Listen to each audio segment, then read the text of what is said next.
Aloha, my name is Anna Covert, and I'm coming to you from my battleship here on the beautiful island of Oahu. This week on the Covert Code, the topic is the evolution of digital marketing. My special guest is Lauren Petrullo, CEO and founder of Mongoose Media. With years of experience in digital advertising, she's here to share insights on building successful campaigns, driving business growth, and staying ahead of industry trends. So get ready to get your geek on. This is going to be a good one. Thanks for being here today, Lauren. Oh my gosh, thanks for having me and great job on pronouncing my last name. I felt the Italianism coming out. Petrullo. Bravissima. Yes. So to kick us off, we would like to start off with hearing a little bit about your journey. How did you get into this crazy world of digital advertising and found your agency? Yeah, cool. So I like to pretend I got into advertising when I was 5 years old. So I'm gonna take you like way back at a time when I really wanted this scuba diving Barbie. And I was 5 and I asked my dad for it and he said, absolutely, you can have it. But how are you gonna buy it? And I said, I'm asking you to buy it for me. And essentially he said, well, you've got to earn the money. You're happy to do it. So go start selling paintings of yours. So I went door to door advertising my future Picasso dreams for 5 to 25 cents a photo. So I was like, oh, I'm good at advertising at age 5. Carried on through that, worked at Disney, where I was essentially just a 5-year-old all over again, but instead of selling paintings, I was selling tickets. And from there, I ended up like really niching into Facebook. I had done advertising for some of the biggest universities from like Pepperdine, University of Florida, and then even like some of the biggest influencers. I got to oversee a lot of really well-known accounts so that after doing corporate and then working for another agency, I got fired. And at that agency that I got fired from, I realized that I don't really want to update my resume. So I thought it'd just be easier to create a job. And I did. 7.5 years later, we've got 19 full-time PAC members. We work with a whole host of contractors, and it's been a blast. Wow, good for you. That's exciting. Yeah, it was interesting when you told me about your back when you were 5. I actually also used to sell my paintings but it was No way. parents. Yeah, I would have me and my friend Ali Crum. We would make drawings, and then I had like a little sign on my door that they were like 10 cents a piece, and we put all of our paintings out there. And yeah, so it must be a thing for us marketing people. I love that that's your story. I don't think anyone in my house would have bought it. I have 5 brothers. They could care less about any of that stuff. But I did go door to door, and I by the 5th house or door, it was an apartment building. I went all the way back, and I convinced this woman who I'm sure was like 20 at the time. To me, she was 60.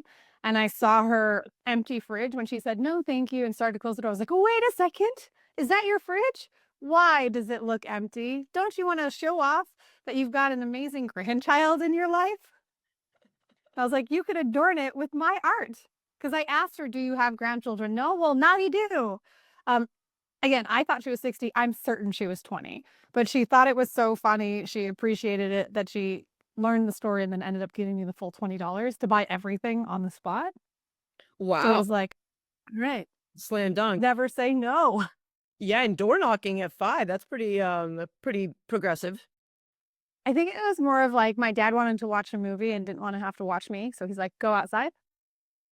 And I went with my friend Lizzie Quinlan. She left me after the first door because the first door were like our Japanese neighbors who like had survived very challenging conditions in California. And they're like, I have no time for this. She's like, oh, I'm too scared. I was like, keep going. Good And for I did. I came back with the $20, and then my dad was like, I can't believe you did it that quickly. I was like, hello, have you met me?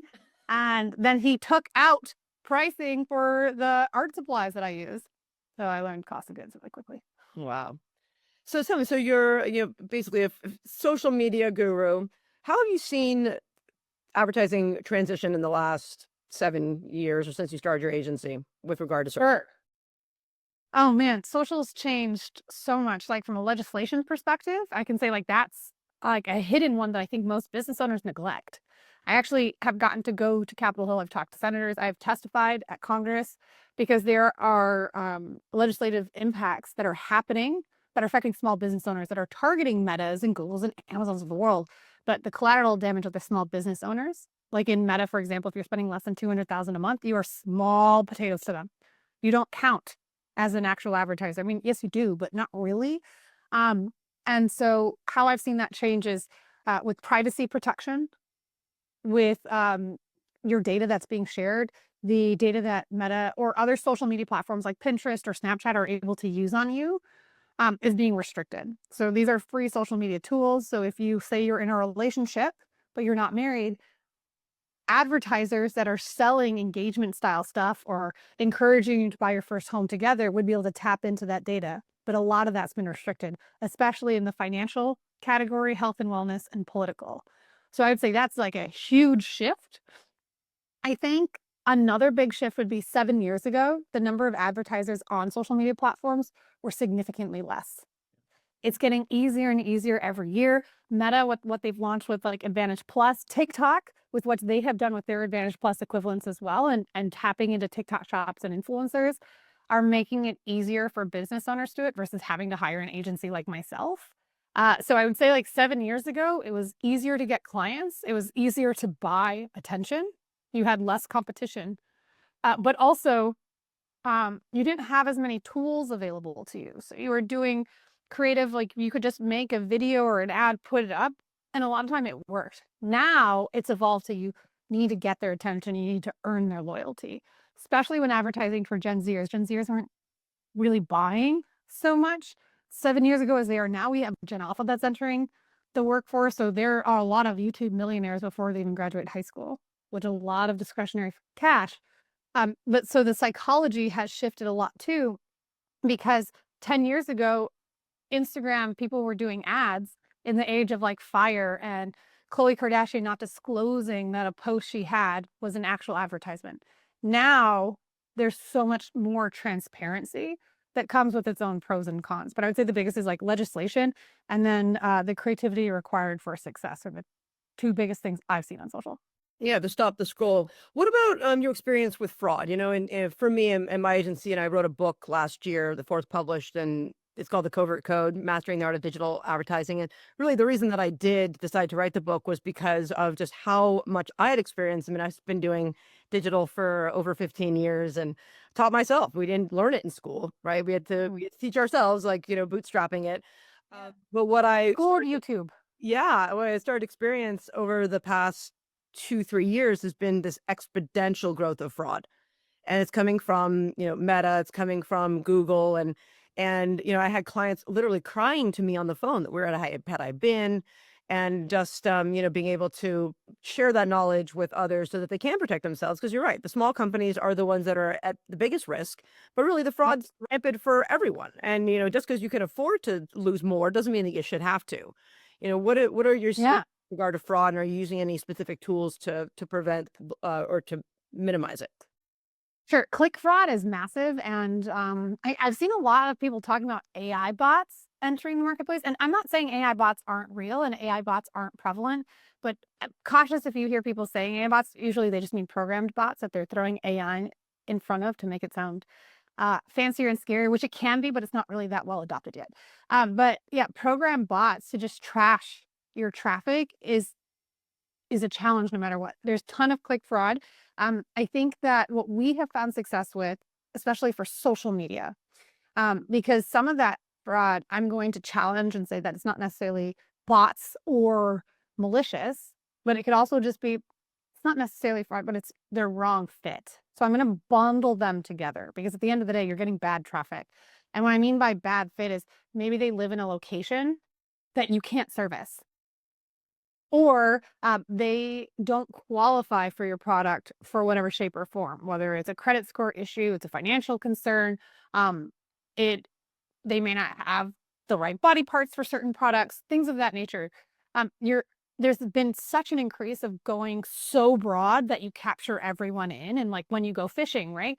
A lot of fishers are only trying to get salmon, but what they're collecting is so many more other creatures into it. So I'm putting it all into that component because I think that rampant increase is partially because of legislative pushback, where small business owners are kind of screwed and required to have Super Bowl budgets to mitigate that.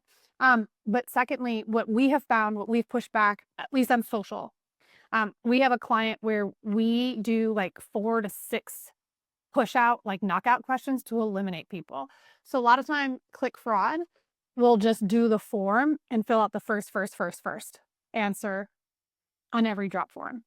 We'll have conditional based forms or conditional based like in network forms like LinkedIn, Facebook, or TikTok, where we're asking questions that based on their answer, they're going to be automatically eliminated as a qualified individual, or they're going to be asked a follow up question to further see if they are qualified. What we have seen from that is 97% of our leads from Facebook where we're getting about 80%. So we'll have 20% fraud in Google and YouTube. So having those conditional based questions and building in negative no thank you pages has allowed us to do it without bringing in all these additional like click stopping supplies that can be up to $1,000 a month, where we have small business clients that aren't even spending that much in ads. Right. Well, another one that I'd recommend to you is ClickCease. So ClickCease Mm. only $65 a month, and you can have your entire agency, all your domains on there. And we see we can do like a 2-week setup for like a free trial. You'll see that in Facebook we block what it's in it, and here's a caveat. You can only block traffic that's outside of Facebook or outside. So they have to go to your website. Right? So if you're doing the Facebook forms, of course, then that wouldn't work.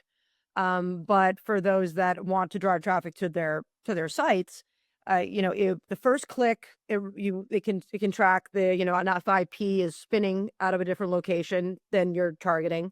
It also knows if there's movement on the page. It records every single visit, so you can actually see what's being blocked. And then while you have to pay for that first click, usually the fraud occurs in IP mapping or like they'll take like a string on the end and they'll add another number. So then everything after that is blocked. So with Facebook, we're seeing 50% of all traffic being saved. And in Google, it was around 30, but now since April, it's spiked to 60%.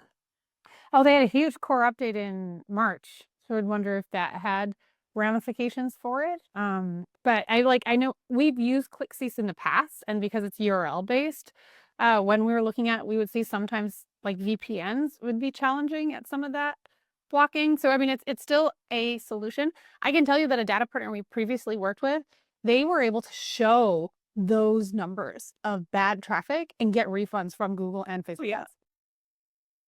Yeah, you can submit it. I mean, If you get it. can submit I don't know if they're still doing it, but yeah, they were getting hundreds of $1,000s back a month because they were saying what I bought and what you've given me don't match. But I mean, those are $1 million plus ad accounts. So It's true. It's true. And another thing that I want your opinion on. So what I've noticed in Meta over the past couple years, right, and it's changed is that, before back in the day, I'm gonna really date myself now, maybe even probably even before 3 years ago, when you would try to do an ad or you would start building your ad, you would see a potential audience size, right? And yeah. potential traffic and potential clicks. And now they don't show you any of that, right?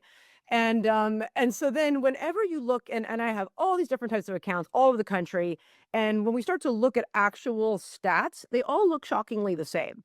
And the frequencies around like 1.5, 1.7. Mhm. And to me, that seems suspect, right? That all of these accounts, in different industries would all Yeah. and one frequency, we both know, being marketing people, you have to show at least 2 to 3 ads, more. It should be 4 to 7 ads over 7 to 10 days to even get a critical mass messaging, in place. So what are you seeing and what are your thoughts on the validity of these campaign stats? So I think like some of the numbers, because of what they can and can't say and how they're protecting it, unfortunately, is going to vary state by state because there's different restrictions of what they can and can't sell. Share. And I'm like literally going back and I'm not trying to make this like political or like legislative based at all because that's not my area of expertise in any capacity. But I know and have seen different state by state restrictions. I live in Florida. Florida has followed Virginia, California, Montana, and there's a few other states that are adding more and more restrictions. So we don't have that same visibility based on certain states you're targeting or certain where you physically are. Like small thing, like if you're in Nicaragua or anyone that's listening that has someone living in Nicaragua registered to your Facebook page, whether they're responding to comments, they're a media buyer, whatever it is, it means you're no longer able to monetize anything on your Facebook account. So there's regional specific ramifications. Oh, I know. It's crazy. So if you Okay. So oh, so so lamb. let me just like recap on that. So Yeah, yeah, yeah. And then just to kind of preface this for some of the listeners, this is kind of similar. I'm guessing. I mean, you're going to confirm that. Laura's going to confirm. But for instance, in Google, there are some zip codes that have specific regulations assigned to them, and the purpose of those were to protect low income families. For example, where you would see an ad, fast cash or early get an early paycheck or things like Mhm. that. And the reason that these states did this was because they didn't want people to be in lower income to be, classified or Predatory. right, predatory. Yeah. But what we found is that, no matter what, I mean, I do a lot of solar advertising, like a huge amount, and anything Mm. related to anything with the home or landscape architects, there might not even be any price or offer in it, but they'll still put a block on it, and then you have to request exemption. So we know it's not perfect, but this is Yeah. that similar, right? That's the same kind of. I think that's a fair way to put it into that role, because when you're in a financial instrument or if you're in housing or employment, you're in a special ads category, which means you can't do a lot of targeting. However, now you can do value-based edits inside of your ad account settings, so you can push more budget towards a certain demographic or age. Just like that's pretty cool. That came out like May 19th. But what this is there's regional, state, local, federal, national, like whatever the different laws are. And in Nicaragua, they have it where you cannot monetize a Facebook page. And I think I heard there was like some story about like a president who passed it because um politicians, like there was some like OnlyFans creator, someone was making a lot of money from Facebook and they were like, we don't want this to be a revenue source. Hmm. So Facebook has like no monetization for anyone in Nicaragua. So even if you live in Miami, if you live in Arizona, if you live in Canada, if you have someone connected to your Facebook page in Nicaragua, you can get your entire account demonetized. And we say demonetize, so that means like, so let's say I'm a solar company in Florida and I run an ad. Yeah. And now there's someone on my organic page, not on my ad, but on my organic content, and they're just friends with me. That means my ad won't run. No, good question. Okay, so it's let's say you've got your solar company and you're posting organically. So when you post on Facebook, you can get paid from Facebook for the amount of content you're viewed. So that's the monetization on organic. Similar to how YouTube pays you, similar to how TikTok pays you. You get paid for the amount of content views you see. So you create all this content, you have a video that goes viral, but you have someone connected to your page because maybe they run your ads and they're running your ads out of Nicaragua, or they're physically in Nicaragua with their VPN set up or whatever that is. Facebook can flag you and then stop providing you any monetization for your organic content that would have given you content paychecks. Huh. I didn't even know that Facebook did Oh, monetizations for content. oh yeah, yeah. Oh yeah. I had a friend, she made like $17,000 from one video. Wow. How do you Yeah. apply for that? You have to have a certain wow, how do they determine who can. There are some qualifications in order for you to be monetized. Like you have to have a certain number of followers. Like with YouTube, you have to have like 1,000 watch hours and or like 5,000 watch hours and 1,000 subscribers. So Facebook has something similar. Like all of the actually, I think TikTok's the only one where you can monetize almost like after 100 followers, 100 subscribers. But regardless, there are some checks that you need to do, and then in order to maintain monetization, that's just one of the rules that I know because we have a client that was generating between $4,000 to $20,000 a month Wow. just from her reels. And then we had to like, we ended up like changing the company, changing the place of business. Like it became a thing. So that's how I happened to find out about it. But I do know that Meta has had other things because we've been working with ManyChat since like 2016. And whenever, like my husband lives in Italy, so I would go 2 months a year sometimes. Every time I would go, I'd have to remove myself from Facebook pages because if I was in the European Union, and we're using ManyChat for automated messages, I would then make those pages subject to European law. So like it became a thing. A lot of American businesses wouldn't work with anyone in Europe because if anyone is connected to the page from Europe, then you're bound by all European laws. But Again, like are this wasn't the intention, yeah. but legislation affects your social media ads more than I think anyone is aware of. Wow. And can you prevent? Is there like a way to, with your privacy settings to say that you will not let anyone from Nicaragua like your page? Oh, it's not that they like it. It's someone that's assigned as an admin to your Oh, an page. admin. So it's someone who has access to your page. I see. So like another like small example is so GDPR is an email based, like it's a law in the European Union that's on the protection of the information you collect. Yep. So in the UK, I'm not a lawyer, this is not legal advice, this is not my area of expertise. It just happens to be the way the conversation is flowing. But there's rules where if you are doing email marketing campaigns, for example, for a client in the UK, now that might have changed with Brexit, things of that nature, and you have a Filipino virtual assistant that's helping write copy, and they have access to the list of subscribers, you are now having to provide additional strengths and resources to protect the person in the Philippines from potentially using the data, because the people that sign up in the UK may not have given written or authorized consent for someone in the Philippines to have access, because it's a cross national or cross international line ownership that the US doesn't have the same compliancy to. But we found out, like, we would find cases that would just come up in marketing news that we're following, where we had to be like, cool, we cannot bring any Filipinos onto any email marketing accounts because we're not going to put ourselves subject to it. France, we don't do any marketing in France because France has their own host of rules and regulations. Yeah, theirs. So I don't play. They don't, I mean, they are not allowed to have kids in any ads. Like, and we have clients that do sunscreen. And so if we have a picture of a family on the beach, we can't use that ad. So I was like, we don't do any advertisements in France. There's a lot of like these small things that for a small business owner, how are you supposed to be able to keep up with all this? I have a separate small business account and I got faced a lawsuit because an individual in New York allegedly couldn't buy a serum from a website of mine because she was blind. And so she said it wasn't accessible friendly. Yep. That's right.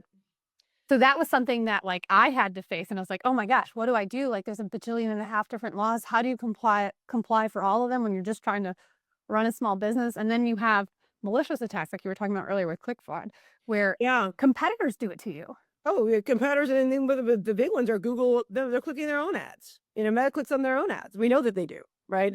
Because we can have a direct link. But you know, one of my recommendations is I love Osano.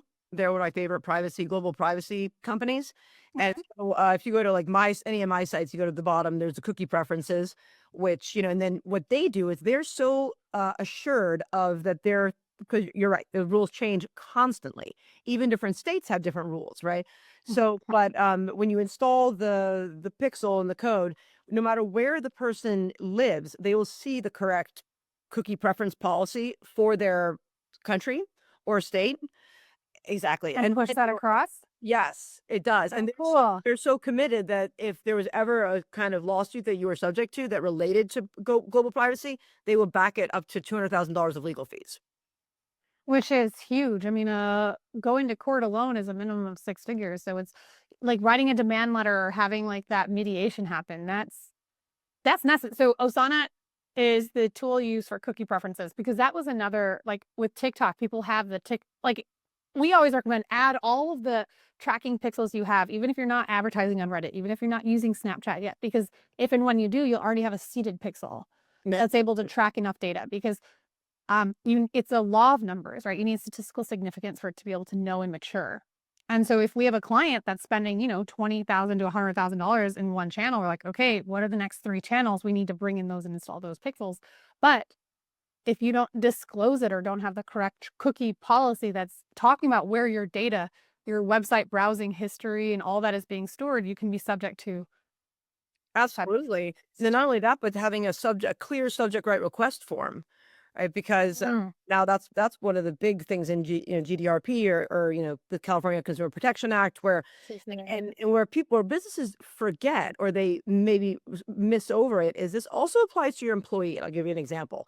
So let's say that one of your employees is up for you're collecting information. You have their race, you have their marital preference, or they married or not, are they're a he or she or a they or whatever, what is their Whatever they identify as. what is their ethnicity? If you've collected that information on a record inside of your business, and now let's say that person's up for a raise, or they're not even a raise, they're up for a new job, right?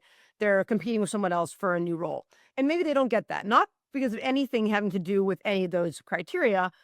But now, if they decide that they have been potentially targeted for discrimination, they can go and do a subject right request, meaning that depending on the reason, you have to provide all of the information that you have on that person or employee to them. right? And now if you've Ooh. collected this information about their gender, about the this and that, now they have a potential lawsuit. So I'm always talking to clients about, okay, well, first of all, like, how are we going to, do we have a data map of where all of our data goes? To your point, like, is there someone in the Philippines that we, that potentially, or even a partner who then is using a third party?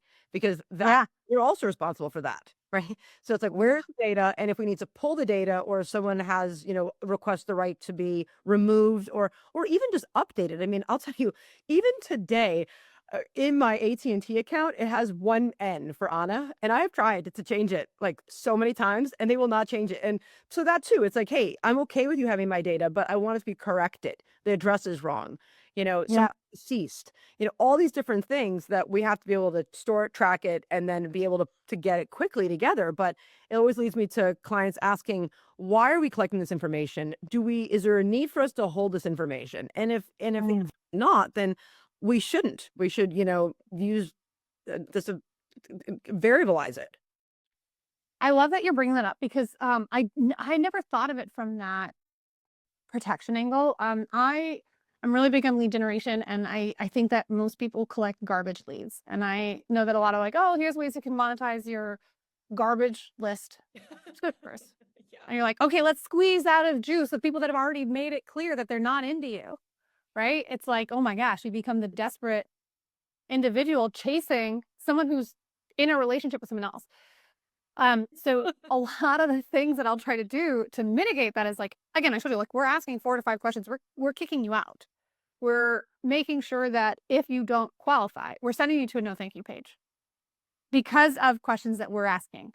But every question we ask, I tell our clients, are we going to do something with that answer? If we're not, don't collect it, don't waste time. It makes your lead more expensive. Examples are if we ask someone, hey, what email service provider are you using? If you don't do anything with it, then don't ask. If you do something and then you have more personalized campaigns, if you're like, okay, cool, you have a follow-up question, that's an amazing use of data, but don't collect any data that you're not going to use. Like, I hate when I look into accounts and I can see someone says like, oh, they've lived in their home for 7 years. Cool. Do you have a campaign that specifically goes after people that haven't lived in their home for 10 years yet? Are you doing anything with it? No. Why did you collect it? Well, yeah, and then not only that, but because I'm 100% in agreement with you, and people like hoard it like hamsters, that they're Yeah. my data, and you can't have any, and then Yes. well, like now they're moving towards zero click, right? And now with like the how things are moving with search too, but like that zero, Yeah. just as easy for me to give you an opt-in as for me to take it away. And if they do, why are you holding the data? There could be a cost to hold these records depending on what CRM you're using, right? Yes. There is a cost to send them a text. There's a cost, and Yes. there's a cost to send them an email and a risk to your domain and the health of your domain. And God forbid you get enough spams, then you're blocked from your MailChimp account. Your domain now has permanent damage. And Yep. to your point, I love that. Like, they're dating someone else. They don't want you. They're not interested. So let's like get away from this bad practice. It's just, this makes no sense. I love that you brought up the zero click component because I find it challenging right now trying to tell people to stop gating the quality stuff. It's like, oh, I'm going to run a VSL and build a funnel where in order for them to watch this 25 minutes of stuff, they need to give me their name, phone number, and email. I'm like, well, are you going to call them? No. So why are you blocking it? If they watch the 25 minutes of data, you just ask them for booking a call. Don't collect leads that are maybe going to watch it one day that don't have the time. Just give them the information. People are like, oh, millennials don't have the attention span of anything but a gnat. And they're like, Gen Z is even worse. I'm like, that's not true. No way is that true. If you look at how much people binge Bridgerton, we have attention spans. I just watched 8 episodes and I didn't pay once. I had the attention span. You just have to own my attention and deserve my attention. So it's like, stop collecting information of people that don't prioritize you. It's like, I'll go back to dating. It's like you're swiping left or right. You're just collecting numbers, Yeah. but you're measuring success in your dating apps by how many matches you have versus how many coffee dates are going on. Well, and what happens then is that you give fake information, so it's like that's the problem, right? And Yeah. you see that a lot of people like, also not wanting to share. And it's like, hey, those big good companies are providing that download for the white paper. They're Yep. gonna, you access these resources. That's what, and then that's an indicator of they're really interested. You're right, and then it's just if you ask for it at the beginning, we do that a lot, like, I just built a lead program for REC Solar, the company, Mm. and our goal was to make, like, the best lead program ever, right? And a lot of that was, you know, confirming, and so, okay, they put their information in to get this result, and then do they want a lead? Okay, let's reconfirm, is this your address? Is this your phone number? You know, we're gonna mask that submission as well, so that when it comes through and we give it to a certified installer, that they're not going to have the customer's direct number. They're not going to have the customer's direct email. And now we're the gateway to control this customer experience. Mhm. But, because it's all junk then. People just give you like and you even see the email submissions like, don't contact me at, you Yeah. suck. It's like, oh, Oh wow. my gosh. Those are funny though at times. That's why like I'll ask like I like asking open-ended questions. So we'll like ask someone like, "Hey, what do you want? Like what is it your dream for your child's future?" Oh, wow. The longer the answers, the more qualified that person, and also the better the conversation is. For me, it's all about personalization and relevance. And a lot of that is like with personalized ads, being able to leverage data that Meta and Google and other social media platforms make available to you allows you to target a mother with a young infant selling them swim diapers versus a grandfather with no children in their lives that are going to learn how to swim living in Alaska. Like that type of targeting where you don't have to collect that information, but you can leverage the big data that these bigger firms allow has been what made social media advertising much easier 7 years ago. But when you can't have that personalized data because you're in an ad category where you have to do broad, you're in that zip code where you're restricted, or just broad audiences are working best now, anyways. And you're going after everyone. Your creative is then what's curating your audience. You want people to engage with it because it resonates with them so much that they're sharing it to everyone in their little neighborhood. Like, oh my God, if I see anything about a Pomsky, I have a Pomeranian Husky rescue. If I see anything about it, like, oh my God, I'm so dialed in because it's so personalized and relevant to me. And that the follow up, because I've engaged it, if it continues to be that personalization and relevancy, I think with AI, we've never been able to do that as small business owners more. But I think like the challenge is like you just keep going further and further away and you're just asking all these questions that are useless. I'm like, come on. Come on. Yeah, it is interesting. What are your thoughts on now Google deciding to not continue with their, the sunsetting of the third-party pixel? So Meta has been talking about pixels going away for like 4 years. And I know that people were like, "Oh my gosh, pixels, no way, they're never gonna go away." I just think Google is being first to it because they're gonna win all the PR. I think it's just like the first to market because I don't think pixels are gonna be around in the next 4 or 5 years. It's not enough worth for these different companies. I'm surprised it took Google this long. Oh, they're not. Honestly. They canceled it. So they've been trying. So everyone, Oh, yeah, yeah. So I was like, "Wait, it's like what?" the deprecation of cookies. So Firefox, Safari, all of them Yeah, yeah, yeah. have been using these third-party pixels for a long time now, right? Right. People, we were like preparing for this deprecation, like Yeah. for years, and they were supposed. They kept pushing it one more quarter, one more quarter, one more quarter, and now they decided to not do it. I thought you were saying like they decided that they finally did. I'm like, "Thank God." They decided that they're not going to do it. They're like, you know what, nah, because they need it. They need the third-party Like, signals. oh, I think the only reason why I would think that they're not doing that is because of OpenAI and how that's really damaged the decentralization of search. And I think like with them adding, so the recent conference they talked about how they have like you can try on stuff now. You can use Gemini to do like live talking to you. So if you're like fixing, I think they were doing like setting up a tent as the example in the release. All those different pieces. I think Google's just in a place of they're desperately trying to catch up to win back the search traffic that Microsoft took with OpenAI. But I I don't I think that was dumb. Sorry. I was like, the first one that like really celebrates it across a multi-platform because like DuckDuckGo is only catering to a smaller audience. Where I think like Apple, I thought like, oh, Google, like you're saying, it's like, oh, smartest move because Apple has been talking about it nonstop. Where Apple has like sorry, not chance, but like demanded that Meta be the villain of this narrative where they've made it so that like you can't track as well with iPhones, emails, your emails if you're using Apple Mail open up on a separate server. If you buy any ads in your app on Meta, so if you boost an Instagram post, you have to pay 30% on top to Apple.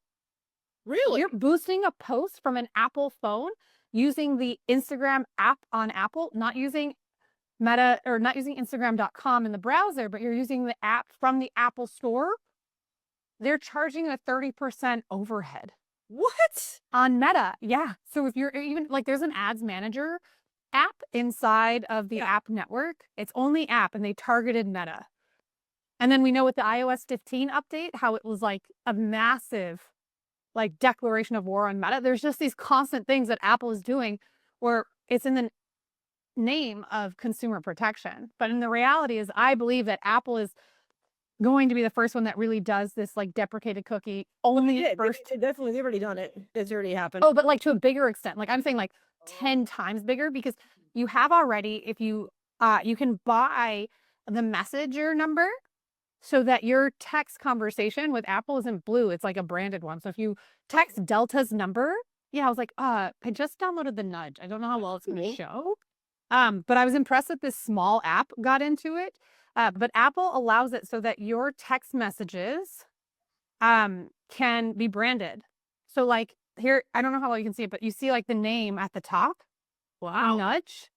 And then even if you're like looking at what we've got here, like it's all branded Wow. and it's got a check mark next to its name. So Apple has been doing that. And my assumption is that Apple's eventually going to open up their own ad network because they own Safari, they own Apple Mail, they have your text messages. They They do just, have a DSP in the exchange.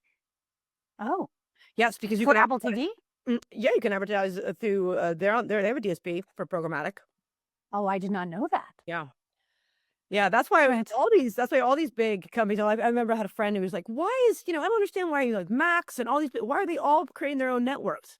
And it's like it's all for the data. If you're under Yeah. 18, you can't you don't have any power, right? And Yeah. yeah, are you doing any programmatic advertising? We have a media buyer on our team that's doing programmatic. They're using Trade Desk. It's not a space that I am super well versed in. We are looking at doing Netflix ads though.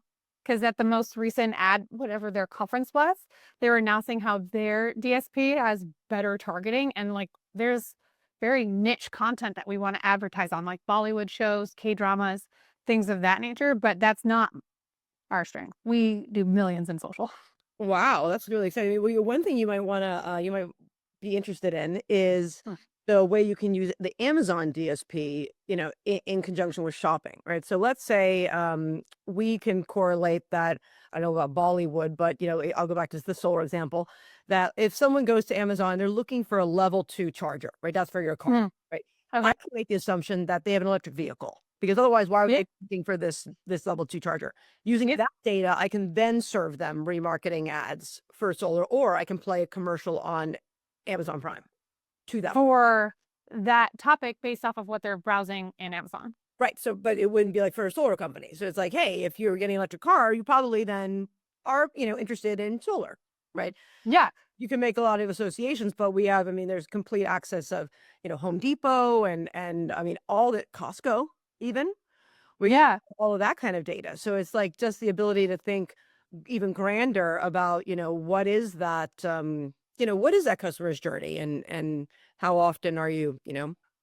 That sounds like 2015, 2018 Facebook advertising when you would do detailed. I mean, I remember in 2017, I had a book of every single group, every single interest, and it was like massive. It was a printed book, and I was like, how did you get this? I mean, hey, listen, there was allegedly a book that allegedly had every single Facebook group and interest that you could target, and it told you the audience sizes next to it, and it was like allegedly like a printed divine text, if you will. But Because then you could do some of that stuff, and you're like, if this, then that, and like a lot of successful advertising back then was going after your audience. Now, what's working now is for sure broad, because uh, the algorithm within Meta, which someone told me is called Andromeda. I haven't seen anything else related to it oh no. because I know Meta AI and Llama because they've got their Llama 4 hackathon coming up. Yeah. But someone was saying that Andromeda might be the name of their AI advertising. So all the Advantage Plus system. Creative curates your audience. You don't do audience selections the way you used to. I mean, you can exclude audiences, but when you're using Advantage Plus, they're always just suggestions anyways. But I'm thinking like I would go after someone who was interested in Girl Scouts. Because if they were interested in Girl Scouts and they were over the age of 30, they likely had a young kid in Girl Scouts. So I could target that mom more cost efficiently than if I said mother of a 7-year-old. Interesting. Or like if someone was interested in outdoor sports, like kite surfing, then likely this is someone that would be interested in boating activities, and we could advertise other water sports type of stuff because it was like a very niche water sport. So that when you're saying like, oh, if someone's interested in a level 2 charger, I'm like, oh, Yeah. that's like when you could be creative about finding That is really a good point. What are your thoughts on the bidding strategies in Facebook? You know, because what I always get, what I've seen or in but you do much more of it than I do, is that the shorter the amount of time, like worse the stats, obviously, right? But they'll spend your money no matter what. Like if you have a lifetime budget or a daily budget, right? They're gonna or now. spend it. So what Yeah. do you, like, recommend longer budgets, or how do you Okay. give this? Good questions. So I will say one thing that's like a truth of mine. After your offer, the most important thing is what data are you feeding back to the algorithm? Your ad doesn't matter, your ad copy doesn't matter, your bidding strategy doesn't matter, your audience doesn't matter. Not until you have the data that you're collecting being fed correctly. Because if you're collecting leads, all leads are not created equal. Some are competitors, some are tire clickers, some are click fraud, right? So you need to make sure you're sending a hierarchy of who's a quality lead back into Meta. With that being said, once you've accepted that in terms of bidding strategy, the next thing is, can you get 50 events in a 7-day period? Like, it's the number. If you can't, maybe you can get away with 25, but if you can't leave that learning phase, it will never, ever, ever matter. With leads, we'll do different because you can do conversion value quality if you're doing inform on Meta, like lead forms, instant forms. You can then do a different bidding strategy where you're actually going after not a lead, but a different cycle inside of your pipeline. But where Meta and where Zuckerberg has said it clearly, like you're talking about a bidding strategy like no one talks about. TikTok has already established this. Shopify Shop Campaigns has already established this, where you can set your target ROAS, the budget you're willing to pay, and you eliminate bidding. So within the different algorithm platforms, like in Shopify and in TikTok, and I believe Snap is rolling out something similar to it, but Zuckerberg has said, eliminate the need for audience, eliminate the need for creative, eliminate the need for anything. Tell me how much you're willing to pay for a customer and I'll bring it to you. Shopify is just the only one that gives a guarantee Right, because and you can only choose that guarantee is because I mean, we've seen this in the past, like, where, the 3 ways you can buy ads are cost per click, cost per impression, or cost per action, which everyone wanted, but then what we remember what happened is that there was all this fraud because people would submit a purchase, and then they canceled it. Oh yeah, and then you can't track And there was a and huge like, amount, so people were losing money, so that's when they and established some of those oh, rules.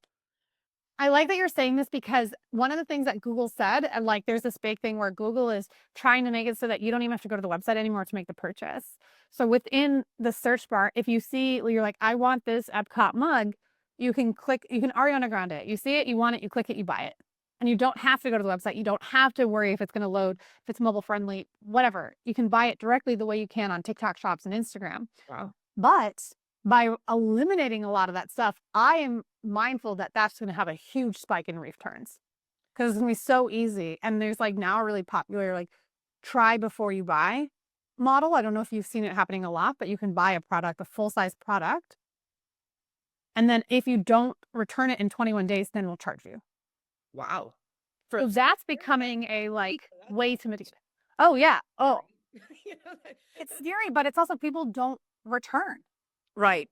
The amount of work, and then even if you're buying inside the browser, then well, I mean, of course, there's no remarketing then. We can't really track it, but that's good for Google. But then can you remember where you bought it? Because I mean, a lot of times, I don't know about you, but if I had a couple drinks and I'm like, on Instagram, and I'm like, oh, I'll buy that. And then later, I can't even remember what I bought. And I'm like, Boy, that's my Amazon history. I'm like, keep my phone away from me. I know. Oh man. But yeah, so it's really interesting how the different networks are coming together to just compete for attention and make it easier for the buyer to make a decision. But I like think that there's a huge return fraud purchasing that's coming. Because when you're talking about you don't know when you buy it, like what's to say that I didn't lift your credit card from the gas station? Credit cards are protecting the consumer, not the small business owner. Amex, like someone had done an Amex chargeback and I lost $5,000 because I didn't know all the jumps and stuff. Like I had provided the service, all the stuff, but it's just that they're always going to be consumer forward. Yeah. So depending on where you are, like I'm based as a US based business. So this has been my experience that like, I think it's only going to get worse before it gets better.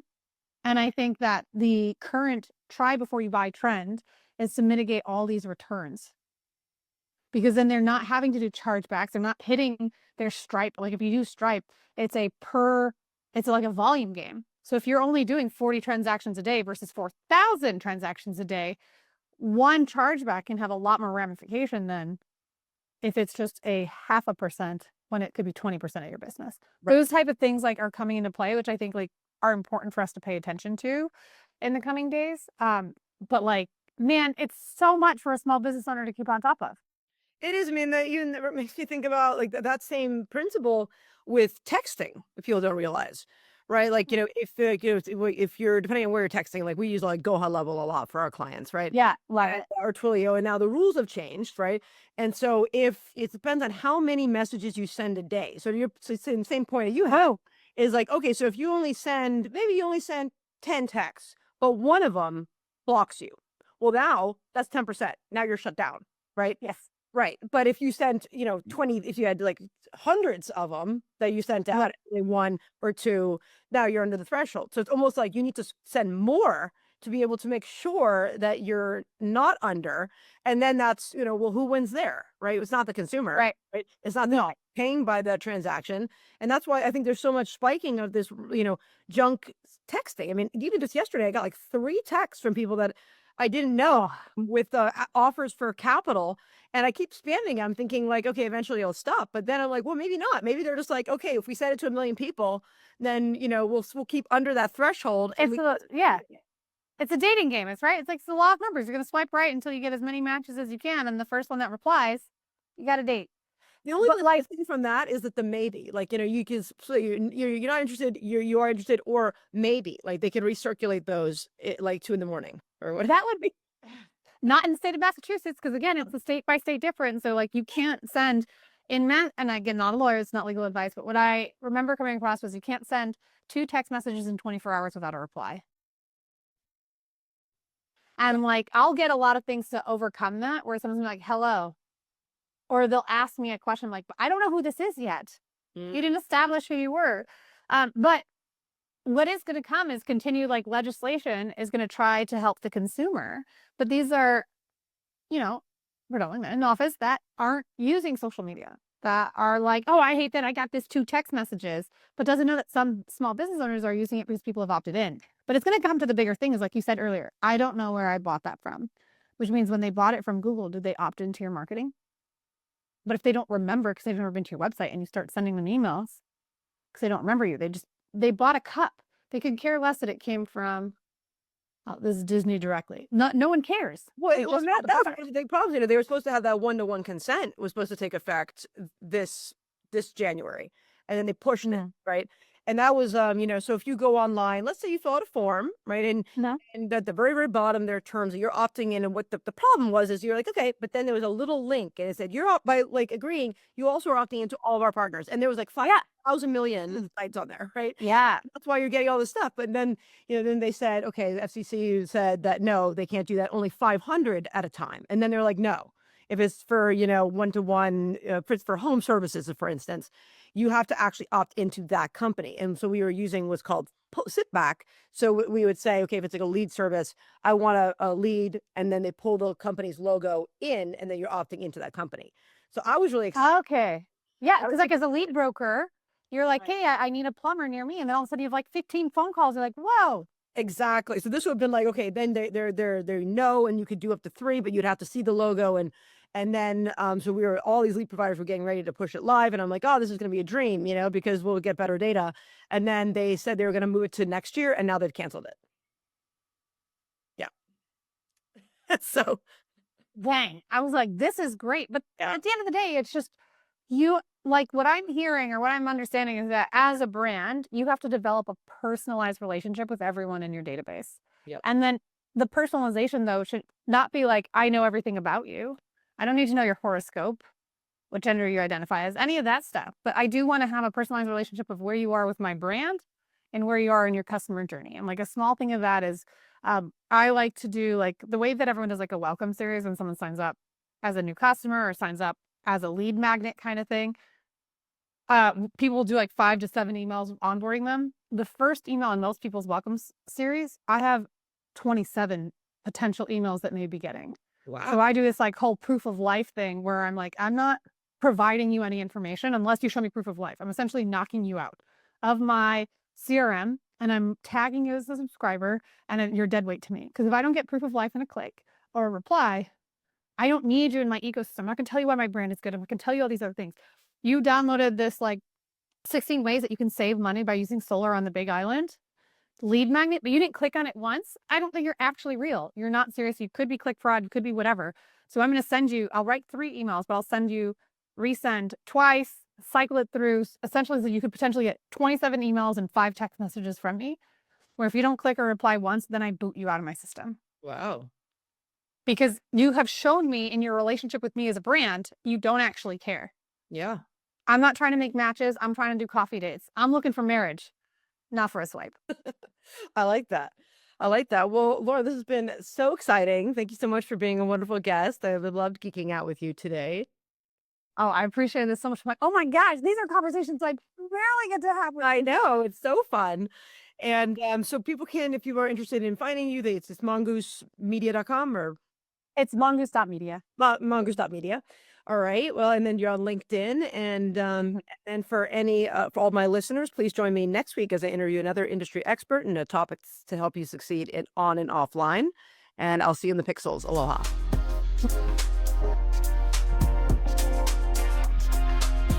I hope you enjoyed this episode of the Covert Code podcast. To stay up to date with all our future episodes, follow us on your favorite podcast platform. Your support means everything to us. Please take a moment to leave a review and share our content with your friends and colleagues on social media. Your feedback helps us improve and reach more digital innovators like yourself. See you in the pixels. Aloha.